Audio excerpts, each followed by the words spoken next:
All right. Good morning. Good morning, guys. Good morning from the Memphis airport. Heading to Dallas Love Field this morning to connect with Steve and go drop in on the guys at Job Tread and see what they're up to at boot camp. So, I was trying to make it there for noon. Steve is speaking at noon, but I might be a little bit late. We'll get there. So, anyway, we're here at the airport. We got an early flight this morning, so here we are live, and probably many or most of you will be seeing this on the rewind. So we're up early and ready to rock and roll. Wendy has spoken a few words to me, but she's still waking up. She smiled.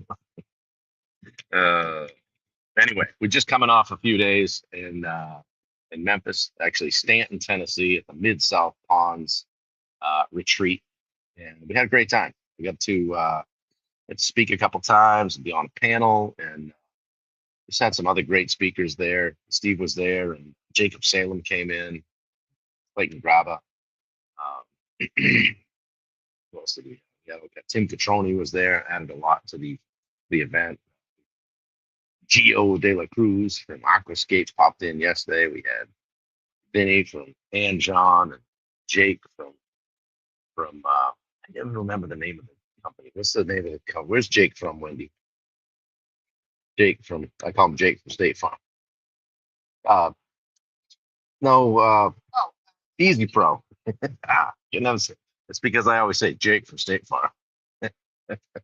So manufacturers and distributors of pond related equipment, and we're just learning more and more about that industry, which is key. What I have learned is that a lot of people in the pond industry are open to coaching and knowing that they may be able to create these great water features, but still need help figuring out the business side of things. So we're happy to be in the mix with those guys. So hey, if you're on here, pop in the chat. How you doing on a scale of 1 to 10? We're running a little bit ahead of time this morning. Aaron, Callie, good to see you. So yeah, our flight boards in 45 minutes or so. So jumped on early this morning to do the live. I think I lost track of the days. I think it's I'll make sure I count tomorrow, day 321 or so today, which is cool.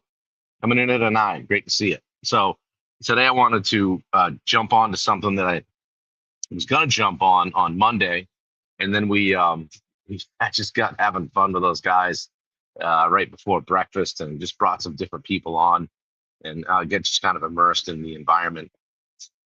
Excuse me, there at the event. So I had Dan Bennett on, Tim Petroni, Bubba. Yesterday we had Clayton Graba on play, and good dude. Can help you with customer retention. So we'll get him on again to pick his brain a little bit. So, and I'm going to start doing a little bit more of that, get some people on to join me that can, I don't know, just bring some insight to what you guys are trying to do business wise and help you out any way that we can. So I want to talk today about knowing your numbers. You know your numbers, you know your business. Okay. This is part of my new series, the Contractors Playbook for Growth. Okay. So here are going to be some things that you guys can take with you down the road. For some reason today feels like a Monday to me. I don't know why. Maybe because we're just transitioning from the event. But hey guys, if you don't know your numbers, you don't own your business. Business owns you. And I went through that for a long time, maybe early on, because I really didn't have to quite so much. I didn't feel like I had to, because I kind of handled the stuff in the field. My dad kind of handled the stuff in the office. He did his thing and I did mine. And we both did very well at it. Later on, after he was retired, it was more work for me because I had to really pull my head out of the sand and look at stuff that I wasn't always I didn't always have to look at. So it's easier to hide from that stuff, guys. But the real truth is, it's just math. Okay, it's just math. All right, just take a look at your numbers. They tell the real story about the performance of the business. Anything you want to know about your efficiency and profit can be found in your numbers. You would be surprised at the number of people that walked by our booth at the show we did a few weeks ago, and I would say, "Hey, what do you do for revenue?" And they'd say, how much do you sell?" Well, as much as we need. What's your revenue goal? I don't know, and I also have my wife handles that in the back office. Okay, we do the installs. Okay, well, you need to know your numbers. They just tell the real story about your business. Okay, most contractors guess their way through the month, hoping the bank balance tells them the score, and it really doesn't. I've had times where I've had several $100,000 in the bank account. None of it was mine. It was deposits from from other jobs, and you got to be really responsible with that kind of money, guys, because it's not yours. All right. Hopefully, if you do your job right in the end, when you're the last guy paid, it's yours. Good morning, George Ross. How are you? Good to see you, buddy. Yeah, I mean, I remember sitting at my desk one day. I don't know, after a long day on the job site, busy. Phone was ringing, all the stuff. Um, Projects were going good. Um, Invoices were going out, getting looks at jobs, but cash was tight, and I'm like, where's all the cash? I was feeling like, how can we be this freaking busy and still feel broke? Right. And I know you guys have felt that way before.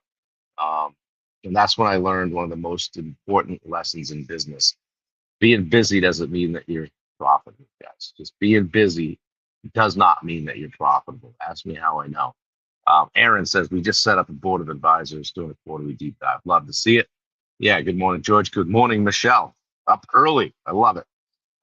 Yeah, guys. Once I started tracking the right numbers, like job costs and margins and leads and closing rates, overhead, I could finally see what was working and what wasn't. Don't be afraid of digging into a P&L, profit and loss statement. Okay, learn how to read a profit and loss statement. If you don't know how, give me a call and I'll walk you through it. There's some main things in there that you can look at that can be some real indicators for your business. Good morning, Luke McGee. Good to see you.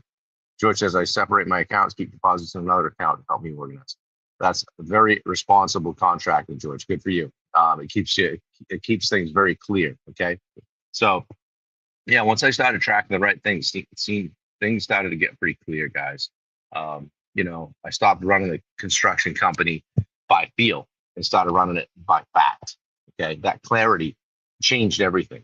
Okay, and it's data over drama. Like your numbers don't care how hard you worked; they don't. And you can do a lot of things right and still be in a bad spot.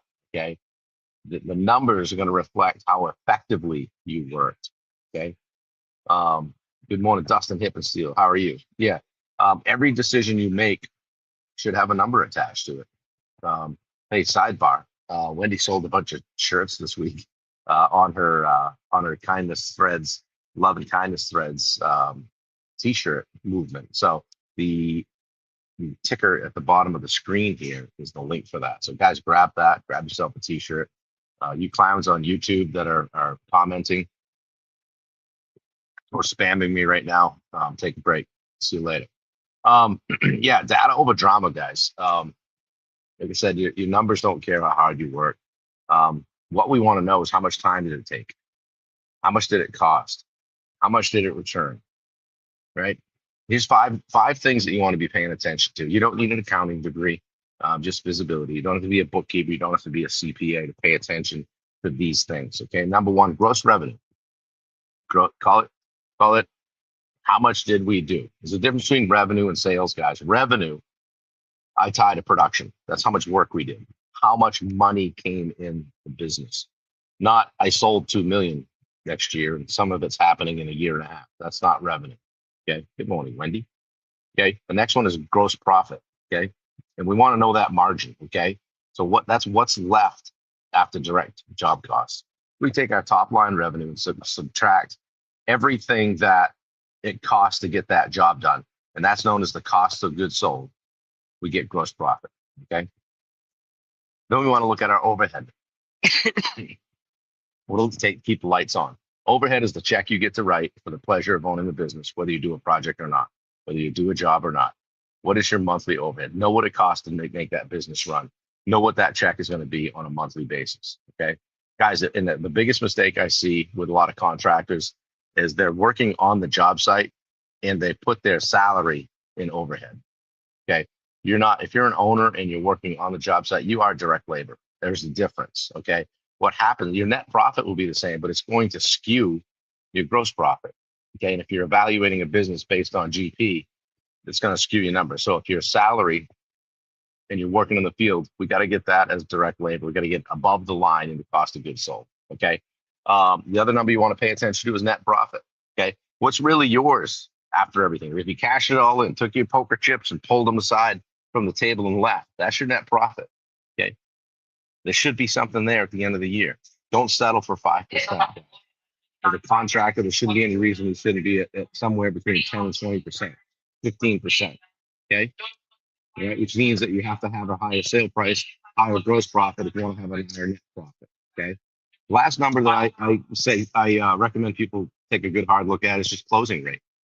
How many leads become paying jobs? Okay. Oh, I get 300 leads a month. Yeah, but they're all Angie's and they're tire kickers and you close one job.